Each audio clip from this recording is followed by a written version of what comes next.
Écoutez, c'est très important. Mes chers compatriotes, ces attaques ne sont pas des faits isolés.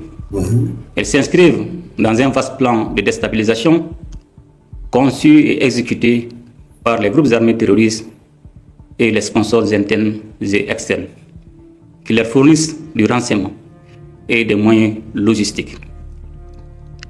C'est le lieu de raffirmer la ferme volonté du Mali de maintenir le cap de sa refondation. Notre peuple a fait un choix, celui de la souveraineté et de la dignité qui symbolise la prise en main de son destin. Ce choix est l'expression d'une volonté nationale affirmée et assumée, qu'il a un prix et nous en sommes conscients. Bien que dur par sa nature, ce choix est le seul chemin qui vaille si nous voulons offrir à nos enfants un avenir libre, juste et prospère. Maliennes, Maliens, les épreuves que nous traversons en ces temps difficiles ne sont en réalité que des embûches sur la voie noble qui mène à la prospérité. Nous devons garder à l'esprit que c'est dans l'épreuve qu'une nation doit conforter sa cohésion et son unité. Un sursaut national est aujourd'hui indispensable et nous devons tous, comme un seul homme, nous ériger contre la division et la fracture sociale.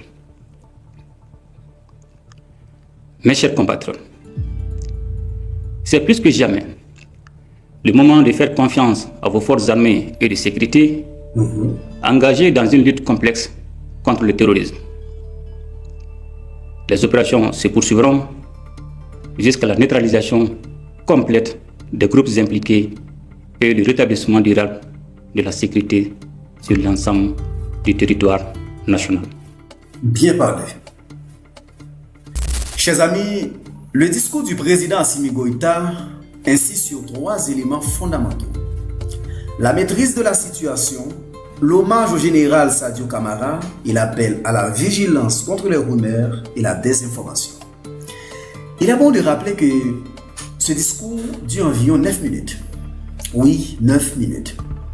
Et que j'en ai retenu ici un extrait de 2 minutes pour faciliter la compréhension. La famille aujourd'hui, le Mali vient de parler d'une seule voix, n'est-ce pas? Après les attaques coordonnées du 25 avril 2026, le président de la transition, écoutez, Assimi Goïta, s'est adressé à la nation dans un moment d'extrême gravité. Vous n'êtes pas sans savoir, ces attaques ont visé plusieurs points sensibles du pays, notamment Bamako, Kati, Sévaré, Gao, Kidal, dans un contexte où l'État malien fait face à une pression sécuritaire très forte. Mais ce discours libérateur n'est pas seulement un discours de crise, c'est un discours de souveraineté.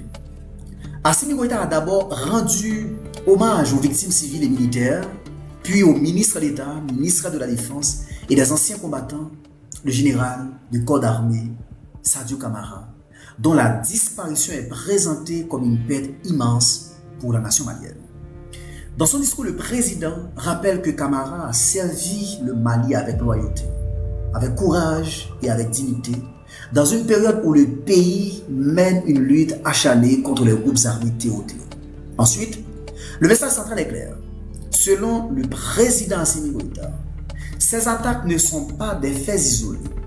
Elles s'inscrivent dans un vaste plan de déstabilisation contre le Mali, avec des soutiens internes et externes, du renseignement et des moyens logistiques fournis aux assaillants. C'est un message politique fort. Bamako affirme que la bataille actuelle dépasse le simple cadre militaire. Elle touche à la souveraineté, à la stabilité nationale, au contrôle du territoire et au droit du Mali de choisir librement son propre destin. C'est ici que l'analyse devient géopolitique. Je vous explique. Depuis plusieurs années, le Mali a fait un choix stratégique. Reprendre sa souveraineté sécuritaire, rompre avec certains anciens cadres de dépendance, diversifier ses partenariats, renforcer ses forces armées et participer à la reconstruction d'un nouvel espace sahélien avec AES. Ce choix a un coût. Assimi Goïta le dit clairement. Le peuple malien a choisi la souveraineté et la dignité. Et ce choix représente une prise en main de son propre destin. Historiquement, cette crise ne commence pas aujourd'hui. Vous êtes d'accord? Elle s'inscrit dans la guerre ouverte au Mali depuis 2012, dans la fragilisation du Sahel après la chute de la Libye de Mouammar Kadhafi en 2011, dans la circulation des armes, dans l'échec de plusieurs dispositifs sécuritaires internationaux, mais aussi dans la volonté de certains États africains de sortir de l'ancien modèle où leur sécurité dépendait largement de forces étrangères. Voilà pourquoi le discours de Goïta parle à toute l'Afrique. Quand il évoque la souveraineté, la dignité, la refondation, il ne parle pas seulement de Bamako. Il parle d'une dynamique plus large, celle des pays africains qui veulent contrôler leur territoire, choisir leurs partenaires, défendre leurs ressources naturelles, maîtriser leurs récits médiatiques et refuser que leur avenir, leur destin soit décidé ailleurs. Mais il y a un autre point essentiel, la guerre de l'information.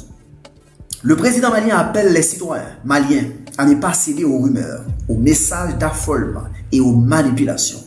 Il dit que la désinformation peut devenir une arme au service des groupes armés. Cette phrase est capitale chez eux. Aujourd'hui, une attaque ne se joue pas seulement sur le terrain, vous êtes d'accord? Elle se prolonge sur les réseaux sociaux, dans les titres des médias, dans les vidéos, dans les commentaires et dans la psychologie collective. Donc le Mali doit répondre sur plusieurs fronts. Sur les fronts militaires, avec les opérations de ratissage, de recherche, de renseignement et de sécurisation. Sur le front politique, avec l'unité nationale et la confiance entre l'État, l'armée et le peuple.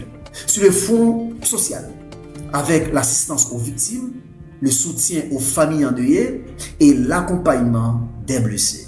Sur le front médiatique, avec une communication rapide, claire et crédible pour empêcher la désinformation et la panique. Et sur le front géopolitique enfin, avec la consolidation de ces partenariats stratégiques, notamment avec la Fédération de Russie, que le discours mentionne explicitement. Certains médias rapportent également que Goïta a rencontré l'ambassadeur russe Igor Gromyko après les attaques, dans un contexte où Moscou reste un partenaire sécuritaire majeur de Bamako. En résumé, ce discours, c'est un discours magnifique. Ce discours dit 4 choses fondamentales. Premièrement, le Mali reconnaît la gravité de l'épreuve. Deuxièmement, l'État affirme que la situation est maîtrisée et que les opérations se poursuivent. Troisièmement, Bamako présente ces attaques comme une tentative de déstabilisation contre la refondation nationale. C'est vrai. Quatrièmement, le président Goïta appelle le peuple malien, à répondre par l'unité, la vigilance et la lucidité. La famille, c'est cela l'essentiel. L'ennemi voulait installer la peur, le pouvoir malien répond par l'appel à la cohésion. L'ennemi voulait créer la panique, la désinformation, Bamako répond par la lucidité. L'ennemi voulait casser la marche du pays, le discours affirme que la refondation va continuer. Maintenant, la vraie question est simple. Le Mali peut-il transformer cette tragédie en moment de sursaut national? C'est très important. Parce qu'un pays souverain ne se construit pas seulement dans les jours beaux, les jours calmes. Il se construit aussi dans les jours difficiles, quand il faut tenir debout, protéger le peuple, soutenir les blessés, honorer les morts et continuer la marche vers le développement économique et la libération totale. A bientôt pour une nouvelle chronique avec Wesley. N'oubliez pas de liker, de commenter et surtout de vous abonner à nos pages respectives. Merci, je vous aime. Ciao, ciao, ciao.